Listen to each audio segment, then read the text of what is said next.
Ya, Miss. Oke. Oke, Waalaikumsalam. Oke, sayang. Kamu masih sekolah? Masih, Miss. SMP atau SMA? SMA, Miss, kelas 2. SMA kelas 2. Oke. Kamu posisi di Indonesia. Saya sudah buka emailmu, sayang. Kamu kenapa, sayang? Ya, Miss. Ya, itu, Miss. Kan awalnya teman IPB, dia minta itu. Minta Terus teman aku IPW itu apa, sayang? IPW itu apa?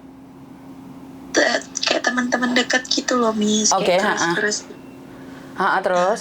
Itu kan deket, terus dia minta itu. Terus aku kasih lah, Miss. Dia mau ngasih uang. Katanya, terus makin lama aku makin diperes. Terus aku percaya aja sama dia kan. Kan aku masih labil, Miss, nggak tahu. Ya makanya itu. Terus dia ngancam sekarang. Tapi dia udah berhenti. Mas, udah berhenti gimana, sayang?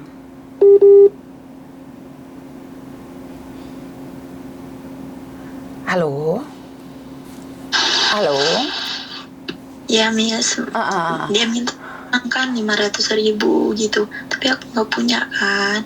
Nah, terus aku masih sekolah gitu. Dia mau tukar akun Telegram. Kalau enggak ya dia itu sebarin.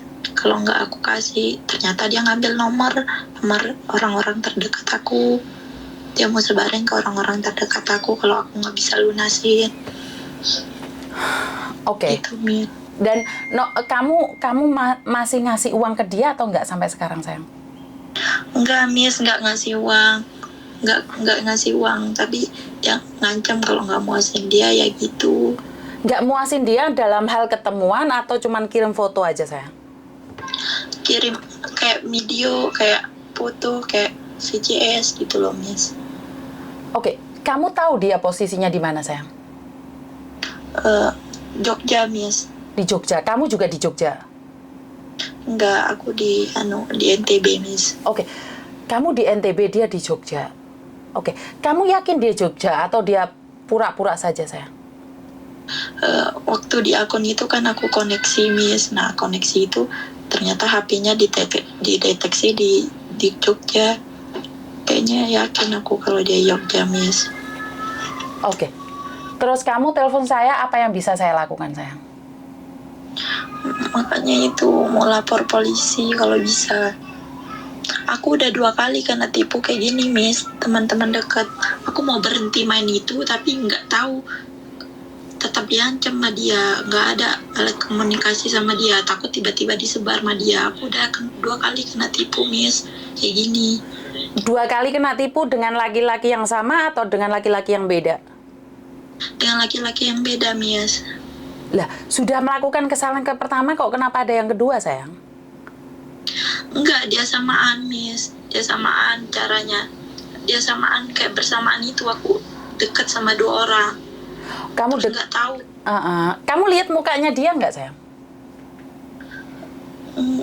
Nggak ada mukanya, Miss. Lah, kamu bagaimana tahu kalau itu orangnya di Jogja? Kalau dia di penjara bagaimana? Karena para mafia-mafia itu ada di penjara, sayang. Tapi aku tahu nama panjangnya, Miss. Bukan nama aslinya atau nama palsu, sayang? Sekarang KTP nama banyak. Aslinya. Fotoin ke aku, kirimin ke aku. Aku pengen lihat dia orang mana. Akunnya juga ada, akun Instagramnya ada. Oke, kirimin ke saya. Dia masih muda. Kamu umur berapa, sayang? 17, 18, 16? Aku masih 17, Miss. Oke. Kirimin ke saya, sayang. Keluargamu tahu nggak masalah ini? Nggak ada yang tahu, Miss. Makanya itu aku takut banget. Terus yang kirim email ke aku itu kamu sama siapa lagi, sayang? Cuma saya, Miss. Saya nekat. Saya lihat, Miss, lewat FYP TikTok saya. Oke.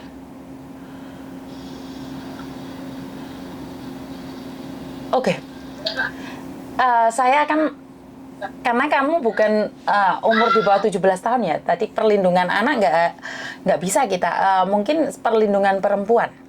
Saya akan berikan nomor untuk di Indonesia karena posisimu masih di Indonesia. Saya Agustus ini masuk 17, Miss. Berarti kamu masih 16? Ya, Agustus ini 17 jalan. Berarti kamu seumuran dengan Meme, Mimi siapa nih? anak saya. Karena anak saya juga umur 17, ntar 17 Agustus ini. Iya, sama-sama Agustus toh, Miss. Lah, kok bisa kamu nggak pakai baju gitu, Tondok? Kamu main gitu? Iya toh, Miss. Kayak aku kena tipu sama dia. Oke, karena Percaya aja. karena kamu masih kecil, Dok. Kamu lebih baik jujur sama ibumu. Lebih baik jujur. Takut, Miss. Lebih baik jujur. Kalau kamu tidak jujur, makanya kamu yang akan hancur dan ketakutan. Kenapa? Foto-foto porno itu yang nggak pakai baju itu akan berhenti sendiri kalau orang tuamu sudah tahu, sayang. Dia nggak akan ngancam kamu lagi. Gimana caranya ngasih tahu, Miss? Boleh nggak aku berbicara dengan ibumu? Ibu lagi sibuk di luar. Aku ingin bicara sebentar. Lagi di luar, Miss, nggak di rumah. Nggak di rumah. Jam berapa pulangnya, sayang? Nanti selesai sholat tarawih kayaknya. Sholat tarawih ntar malam tak telepon lagi gitu ya? Ya. Jadi kamu bilang, Tapi Miss takut, Miss. takutnya apa yang kamu takutkan, sayang?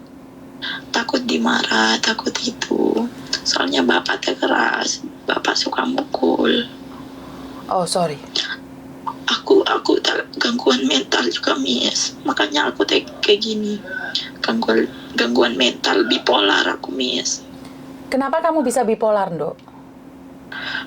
Aku awalnya tuh kan pindah dari sekolah lama. Nah, di sekolah lama itu aku sering kena bully.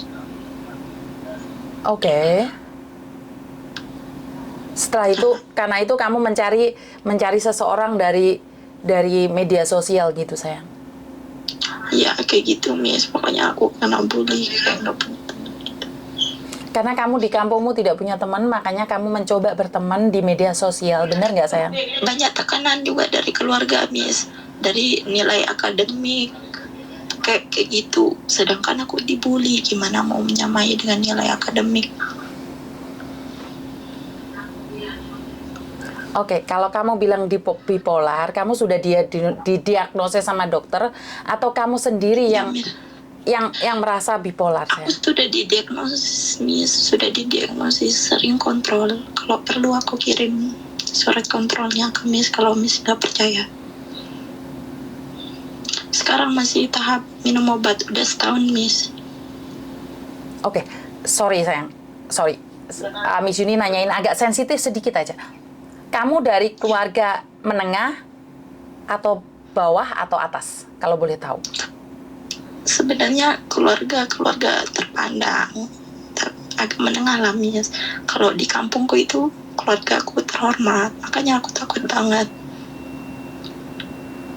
Rata-rata keluarga aku tuh PNS, kayak gitulah, Miss.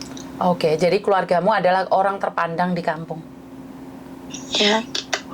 Bapakku Pegawai? Ya, bapakku itu tokoh agama. Bapakmu tokoh agama? Ya. Bukan tokoh agama sih, kayak pembesar itu loh, Miss. Kayak pembesar desa itu. Oke. Karena saya susah ngomong.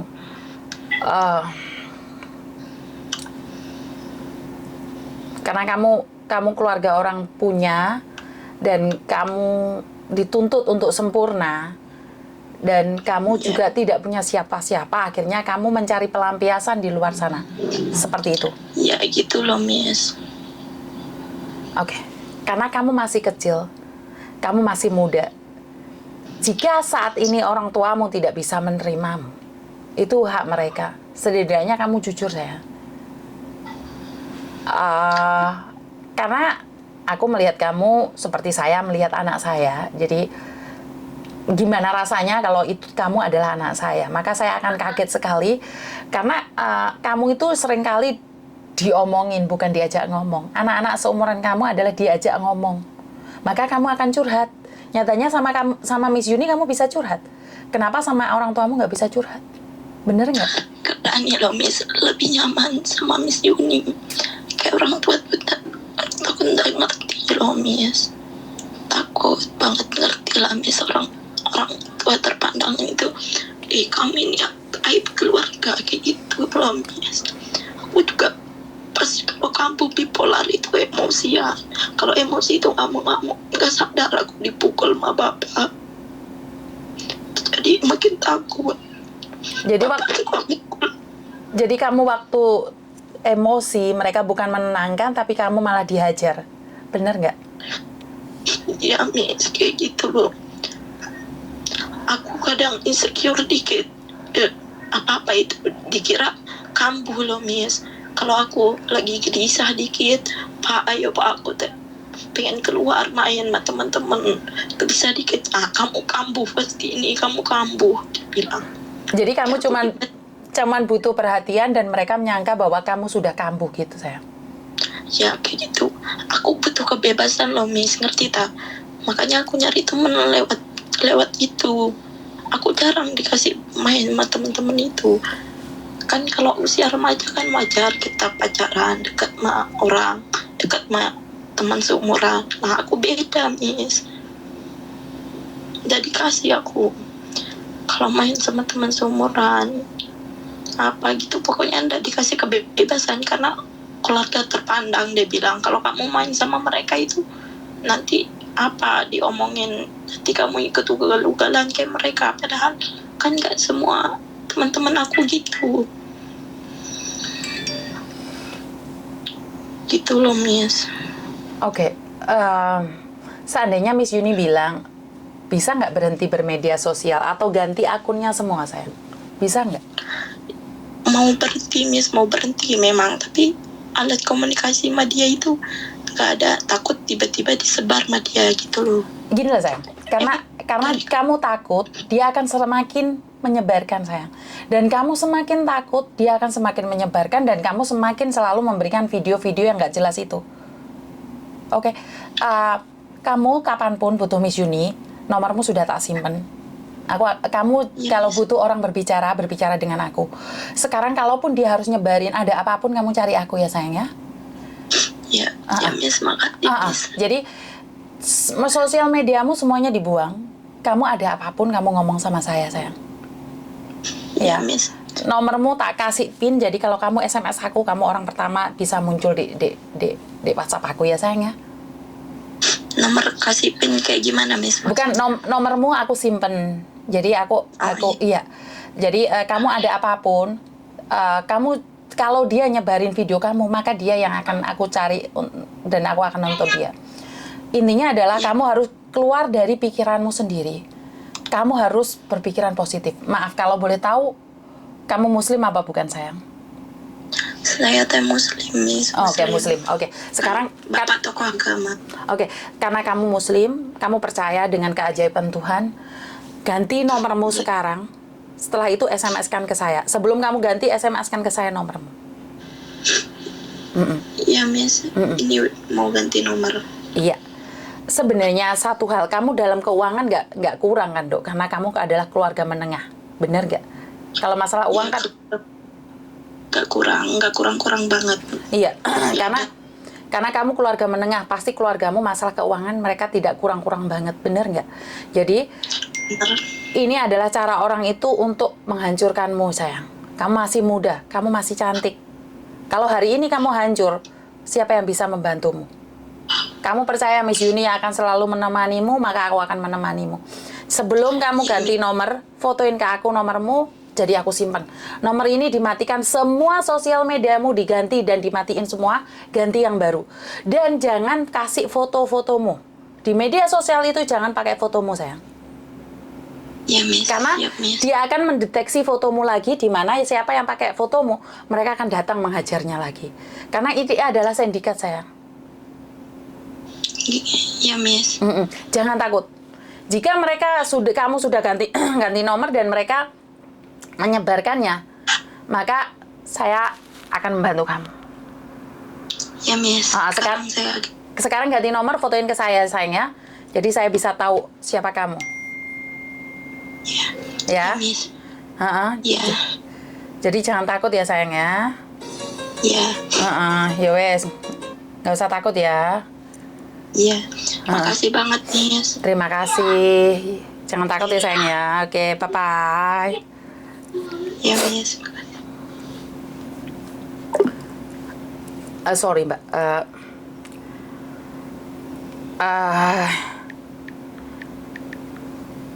Jika Anda adalah seorang ibu,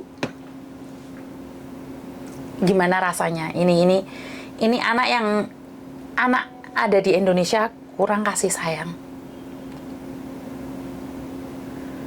Anak yang ada di Indonesia yang butuh cinta, ternyata bukan kita aja yang ada di luar negeri yang kurang kasih sayang loh Mbak. Ternyata di Indonesia juga butuh kasih sayang. Ini seorang anak dengan kasih sayang ya. Zaman biyen niku tak omongi sampean cilik aku salah titik digowoki karo debok, Mbak. Aku salah titik digowoki karo dandi wae. Ngono ki ya ora apa-apa. Ya blek ae. Tapi anak-anak sekarang, generasi sekarang itu beda sama generasi kita. Kenapa saya tidak pernah bisa menghakimi seseorang seperti apa dan bagaimana? Karena memang kehidupannya juga beda. Cuman kayak sedih banget gitu di hati, nggak ngerti aku mau ngomong apa.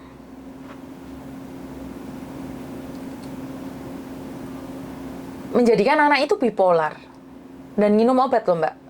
Dia sudah minum obat sampai sekarang masih minum obat. Saya sebagai ibu itu kecewa banget, repot nih Mbak, karena gini loh Mbak, saya tidak menyalahkan ibunya dia ya. Saya tidak menyalahkan ibunya dia, maksudnya ibu saya itu orang kolot. Ibu saya itu orang pedalaman yang tidak bisa menerima kenyataan tentang kehidupan ke depannya. Dan ibu saya tuh ngekang memenya ampun-ampun. Meme waktu umur 9 tahun saya mau ambil, kita terjadi perang dunia ketiga dalam keluarga saya. Ibu saya mengekang anak saya pol-polan, Mbak. Anak saya dimarahin gurunya, tanyain gurunya SD kalau nggak SMP, diparani sama ibu saya.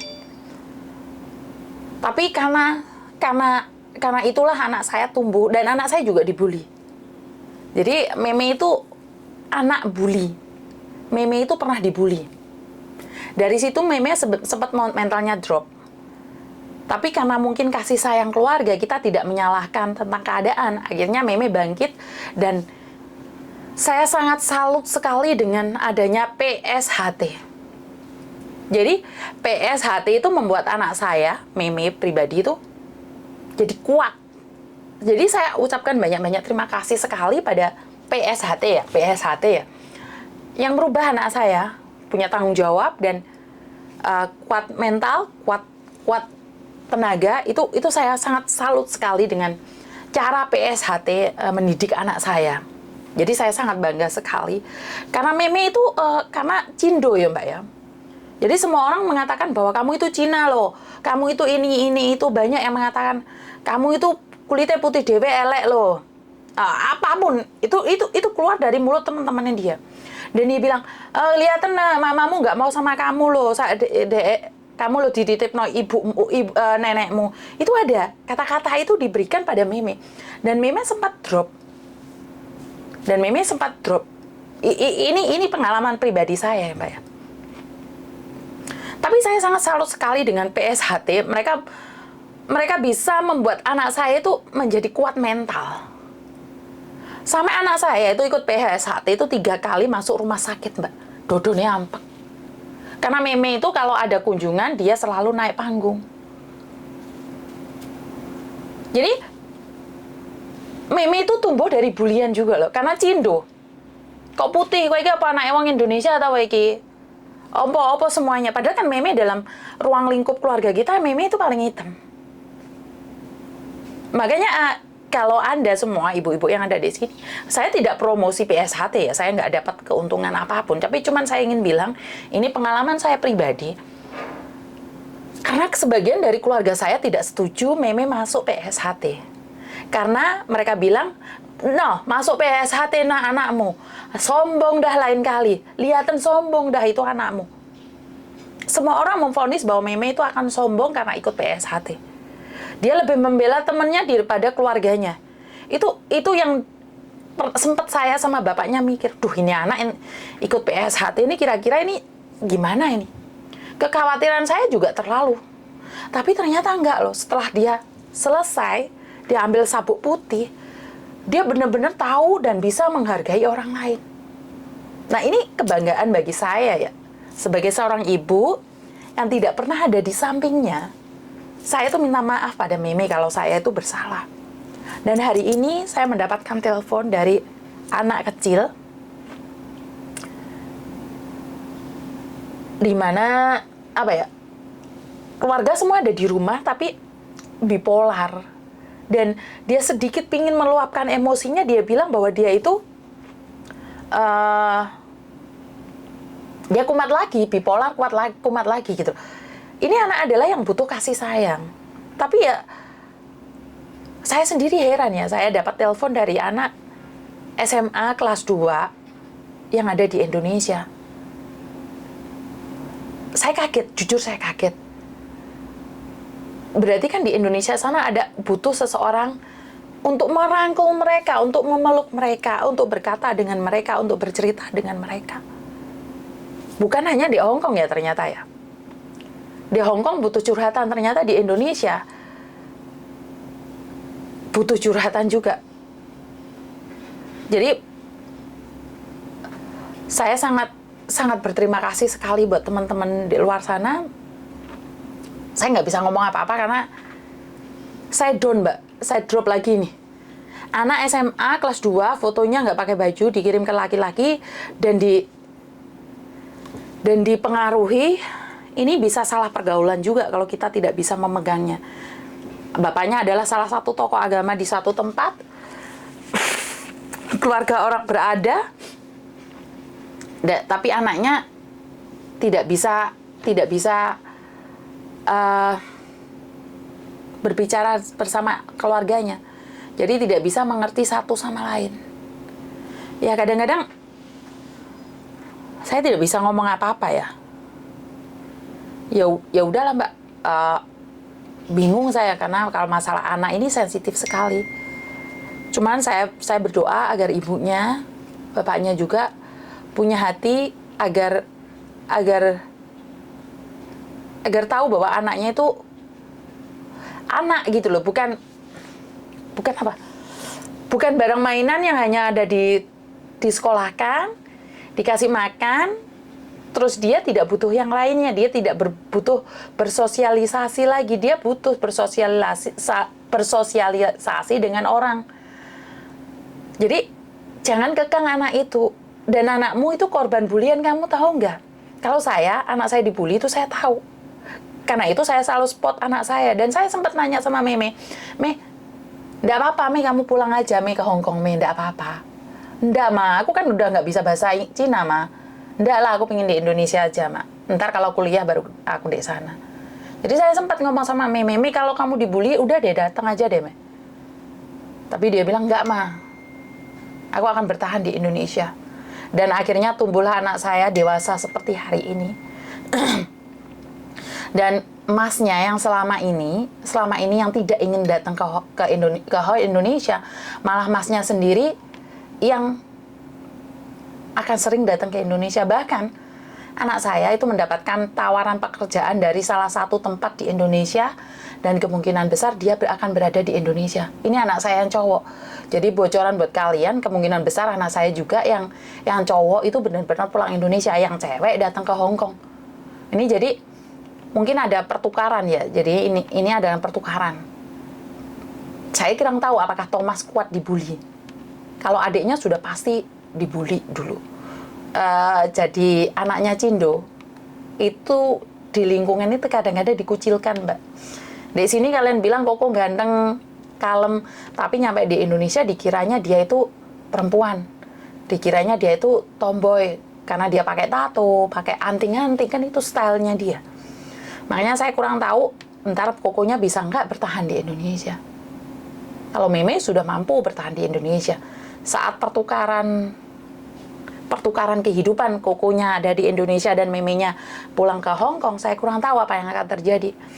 Jadi Anda semua sebagai seorang ibu mungkin jiwanya meronta ya kalau sampai ada anak kecil menangis sama kita dan kita tidak bisa melakukan apa-apa. Jadi buat teman-temanku yang di luar sana, saya ucapkan banyak-banyak terima kasih sekali. Konten saya sudah menyebar kemana-mana sampai saya tidak bisa ngomong apapun. Dan kurang lebihnya saya minta maaf. Wassalamualaikum warahmatullahi wabarakatuh. Berkat Tuhan mengalir atas hidup kita semua. Semoga semua makhluk hidup bahagia dan terima kasih. Bye-bye.